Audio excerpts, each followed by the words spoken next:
nawalan na ng kapangyarihan ang mga gerero ng dahil kay Tanggol. At samantala naisahan ni Ramon itong si Olivia, diretsahan niyang sinagot itong si Olivia na hindi umano siya basta-basta nagtitiwala sa isang tao, lalo na't dugong gerero pa rin umano ito. Sumang-ayon naman itong si Tanggol sa plano ni Ramon. Sinabi ni Ramon na pagkakataon na rin nila para malagay umano si Rigor at David sa dapat ng kalalagyan ng dalawa.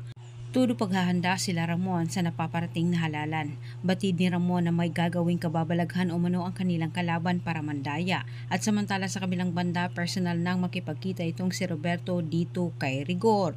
Naisipan ni Roberto na oras na umano para expose itong si Ramon na ito ang totoong buhay at gagabitin umano niya itong si Rigor upang sa ganitong paraan ay tuluyang masira ang pangalan ni Tanggol at mapunta sa kanila ang simpatsya ng madla. Subalit nararamdaman na ito ni Ramon kahit ginawang espiya ni Ramon itong si Hippie para malaman ni Ramon ang bawat galaw ng mga gerero. Kasama si Hippie ni Roberto nakipagkita dito kay Rigor. Sa kanilang pag-uusap tatlo, nagbigay ng impormasyon itong si Roberto dito kay Rigor. Pinabilisan ni Roberto kay Rigor ang paghuli umano kay Ramon bago pa umano mangyari ang halalan.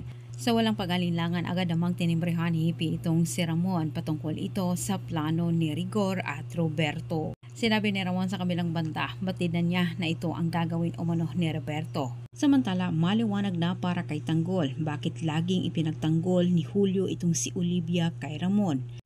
Sa hindi inasahang pangyayari, habang kausap naman ni Ramon itong si Marites, narinig ni Tanggol ang pinag-usapan ni Pilar at Julio sa telepono. Malinaw na sinabi ni Julio dito kay Pilar na kanilang anak itong si Olivia at hindi umano dapat malaman ni Ramon. Antabayanan po nyo ang susunod kong update para sa ating maraming karagdagan. Huwag kalimutang mag-subscribe.